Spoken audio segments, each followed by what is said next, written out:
Hello everyone, welcome back to Sunny Live Show. Thank you so much guys for tuning in. Well guys, I'm back again with the Mzansi Soapie Stories and namhlanje sikhuluma guys ngomkhokha. Ngiyazi ke bakithi ukuthi hayi senikhathele uNdlovu kodwa ke bakithi akapheli umoya lo baba uyafuna ukuhlala esikhundleni, uyafuna nje ukuba umkhululi kahle kahle ke.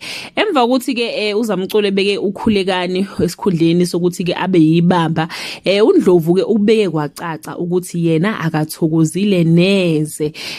Waseke eza namaqhinga guys okubhayizisa ke ukhulekani. Utheke kukhulekani yazi ngiphuphile lana ngizokubonisa kuzoba kuwena ukuthi uyasithatha yini iseluleko sami noma ke awusithathi. Ngiphupha ubaba wakho uMthembu kanye namadlozi onke akini etha ngizoxwayisa ukuthi lesi sikhundlo sithathayo sizokunika inkinga, sizokuzela ke nobunguzi. Waseyamkhotshela ke nokuthi ke abanye ke abantu abake bahlala esikhundleni esasingabafanele kwenzekani ngaba, abanye bashona, abanye bafelwa yingane, abanye bahlanya emakhanda. Wazomenzela isibonelo ngomfo wabo ke umlungisi ukuthi yakhumbula umlungisi ukuthi wahlala esihlalweni naye washona, wayibulala.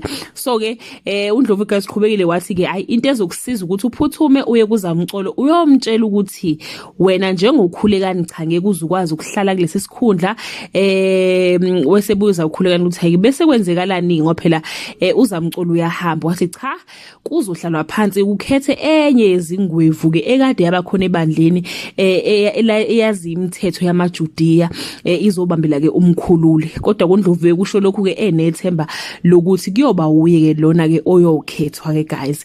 Abantu ke lokhu bebuzile ke ukuthi kanti uMthembu udila nini noNdlovu. Oseze waqamba amanga wathi ubevakashelwe ke amadluza kwaMthembu engaqali njalo guys.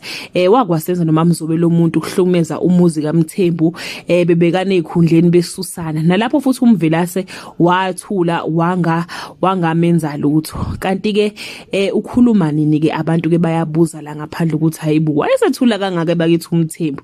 Kodwa ngoba wadila noma Mzobe cha naye uzodila naye. Angazi guys ukuthi ke ningathanda ukubona uMthembu emenzani uNdlovu ngoba hayibo ugibele phezulu kwendle yesonto nangumuntu. That brings us to the end of this video.